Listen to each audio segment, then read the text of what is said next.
Today, we will get to drive the 4Runner, the 6th generation one, nonetheless, for the very first time. What you guys are experiencing here will be my first reaction because I have not had the opportunity to do this as of yet. Ladies and gentlemen, welcome back to the channel. This is the Vikings Garage. And today, we're going to experience together the new 6th generation 4Runner.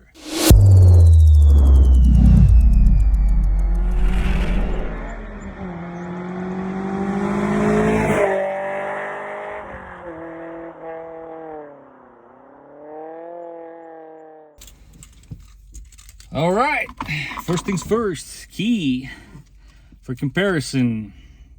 It's my Volkswagen key. It just seems like that's a pattern. Everything is getting bigger. You have the same adjustment that you had in your 5th gen with the seat belt. So we're gonna raise this a tiny bit. That should do it. Pretty standard.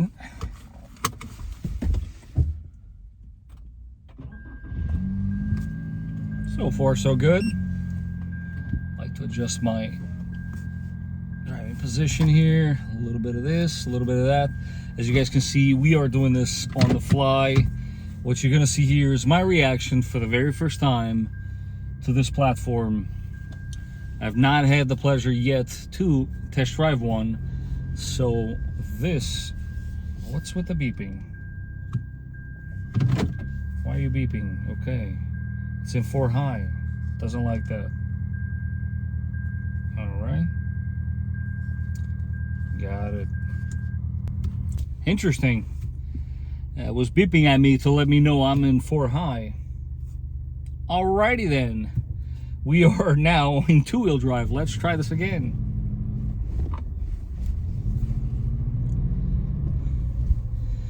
This is, ladies and gentlemen, a TRD Sport. Trim level, this particular one is the premium and it is fully loaded, which brings that price tag to $60,000. Now we're gonna give it a little bit of throttle, and again, this is my very first time trying this, so let's see what we got.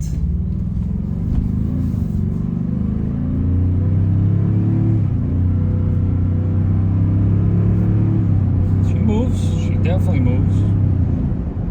A little jerky there. I mean, maybe because it's a new car.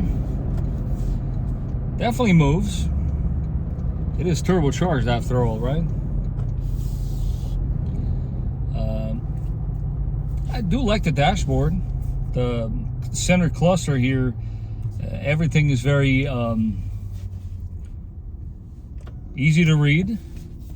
Although it is digital, you still get very much the vibe that you are looking at your typical cluster with your RPMs on one side, speed on the other, and I'm sure once one has the ability to configure this to our taste, it should be a nice place to be at. The little display there showing the inclinometer, if I'm not butchering this one, gives me those FJ Cruiser vibes. Pretty cool. Definitely capturing the whole off-road vibe. But so far, visibility, pretty familiar. And looks very familiar, I should say, to what I'm used to.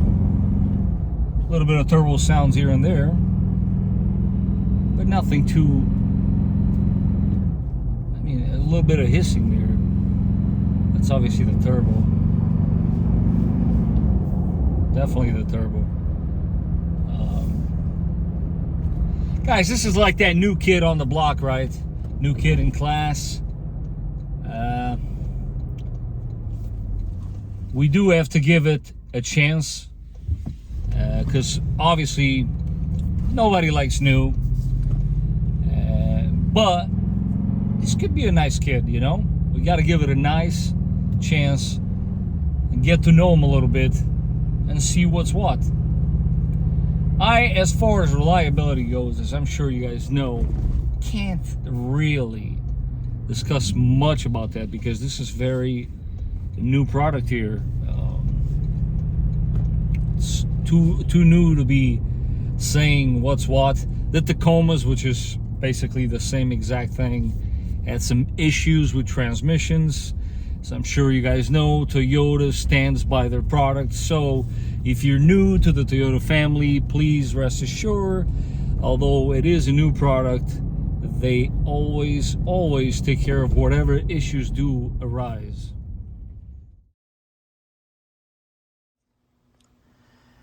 As with most of my videos, guys, before I give you a complete tour underneath here of the undercarriage of the new 4Runner, a viewer of mine asked me if I knew where the AC evaporator drain was and was it still dumping onto the frame. Well, I don't recall anybody ever showing this, but here we go. On your passenger side, I think they finally started listening to us. There's your evaporator drain hose, and it is pointing away from the frame. So very cool, very neat to see that. That means they're listening, but that's the location. Let's now explore the undercarriage of the newly redesigned 4Runner. As I'm sure you guys know, these are equipped with an electronic park and brake. The view from underneath here, it is a very familiar view to all of us. Gotta say, the rear shocks look exactly like the ones from the 5th gen, and everything else, again, is a very familiar sight. I do like this. Obviously, the gas tank now is on your passenger side, and exhaust system will be on your driver's side, with the tailpipe exiting on the driver's side as well. Transfer case, cross members, and whatnot. Frame looks exactly the same. Type of material, suspension components do look to be very rugged indeed. I always found it very interesting on how the engine sits on an angle. As I'm sure you can see here from these images, it is not necessarily straight, sits on an angle. As far as the rest of the vehicle, brakes look exactly the same, although they have been improved ever so slightly. You got some aluminum here and there as far as the knuckle in the front is concerned. And very impressive indeed are these front strut assemblies. They look very rugged, as they should be for a vehicle of this caliber. Otherwise, guys, this is a very familiar picture to me. I totally felt as if I was under a 4Runner, and it goes without saying that some of these accents underneath here would have to go. At least I speak for myself.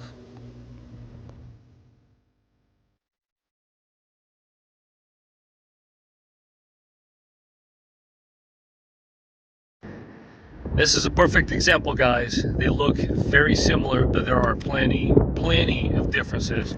First of all, this one is 60, that one is 46. So what do you get for $16,000 more? Those side pieces, color matched. Door handles, color matched, along with the mirrors. No hood scoop. 8-inch display on the radio, 14. Different grille. This one lights up, that one does not light up. 17-inch wheels, 20-inch wheels. You guys see where I'm going. Hood insulation, no hood insulation. Still don't understand that one. Power tailgate, no power tailgate. JBL sound system, basic sound system. So yeah, get your trim levels down so that you see exactly what it is that you want and you don't regret getting something that would have been better equipped. So to the best of my abilities, I want to drive the point home here. Non-color matched panels, 17-inch wheels, totally different cluster, as in not fully digital, different displays there, much smaller radio, no heated seats, no cooled seats, no anything else on this center area. And there's a couple of functions here based on the other one missing. Also cloth seats with no sunroof. Again, No padding under the hood here, and still the rod. Manually operated rear tailgate, which I have to say I very much like.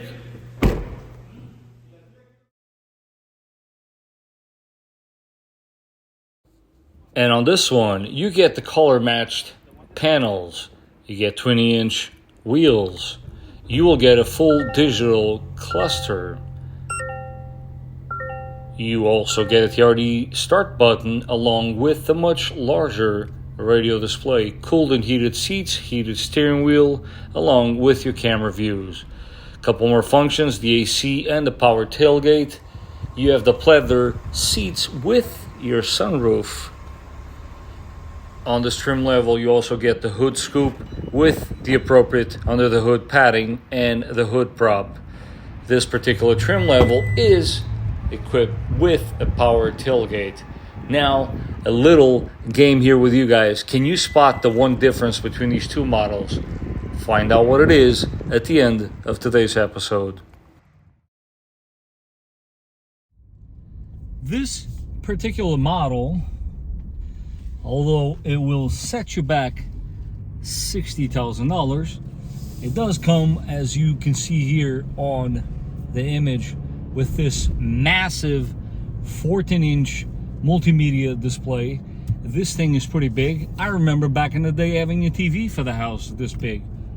But anyhow, that's how things are evolving nowadays. You get your heated seats, cooled seats. So the point I'm trying to make here is, guys, before you buy one, do check it out over very well, because this whole trim level hierarchy with the trim levels on the 4Runner can be a bit confusing. If there's one thing I can tell you is that I think they kind of created a bit of a problem by doing that. Please allow me to explain. Yes, they gave lots of variety for everybody to choose from between all these trim levels. But if you are, let's say, somebody less financially stable and all you can afford is an SR5, you will forever be reminded when you look down at these dummies that you just did not have what it takes to buy the loaded one.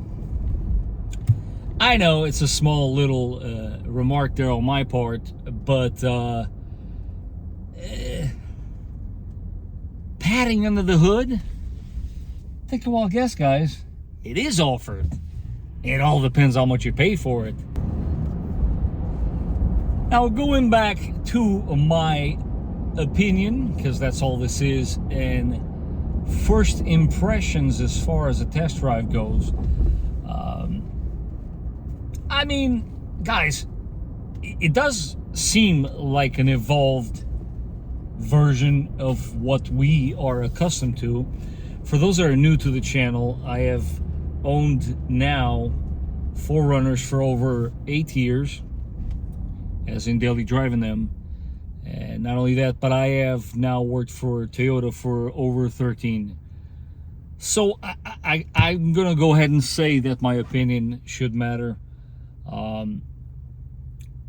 The powertrain seems to be up to par, but it also seems to be a bit busy, seems to be a bit overworked, if you will. Transmission is busy, lots of shifting. It helps with fuel economy, we hope. I don't know if the turbo sounds pick up on camera. I hope they do, because every now and then I hear them. Got some room here to stretch the legs, so let's see. Yeah, I mean, it moves. This is the wrong vehicle to be doing 0 to 60 tests in quarter miles, but something tells me this one is faster than the outgoing model for sure. It definitely feels faster, but it also, I have a strong suspicion that by doing what I just did there, fuel economy will go right down.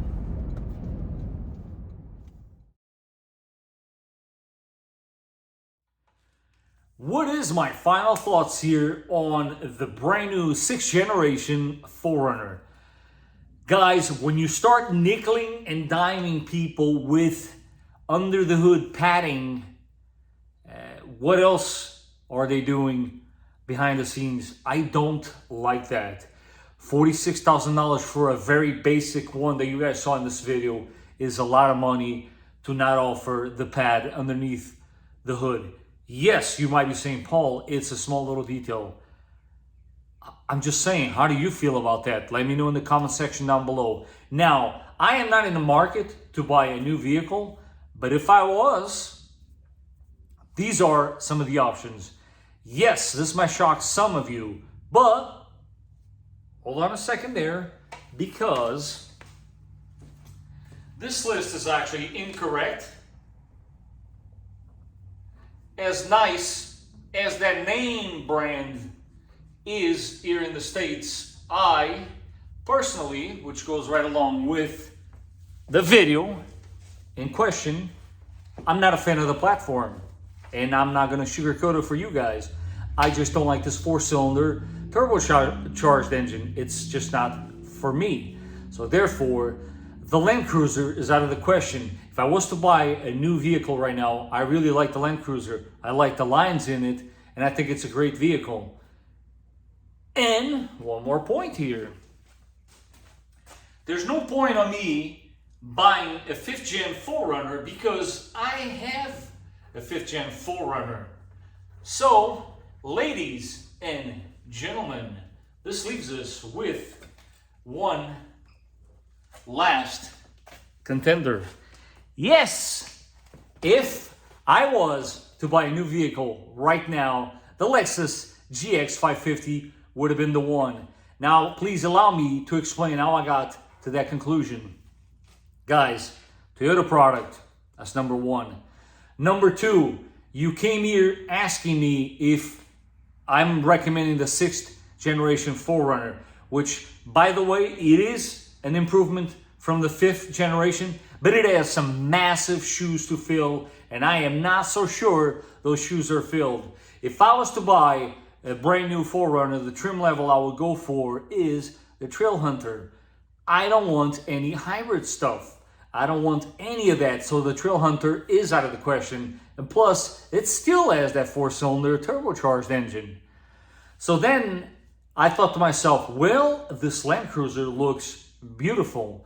I like the ones with the round lights. It looks very nice. But yet again, 4-cylinder turbocharged engine in such a big vehicle. I don't like the way that engine sounds. I do not think it's worth the hype that everybody is making it out to be. So how do you get a proper Land Cruiser here in the States? And there you have it. And on that shocking conclusion, guys, that's it for me today.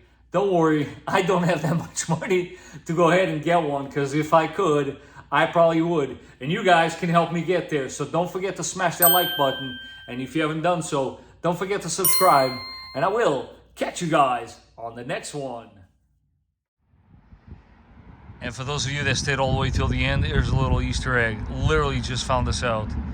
SR5 model taillights, TRD Sport taillights. Which ones do you prefer? Leave it in the comment section down below.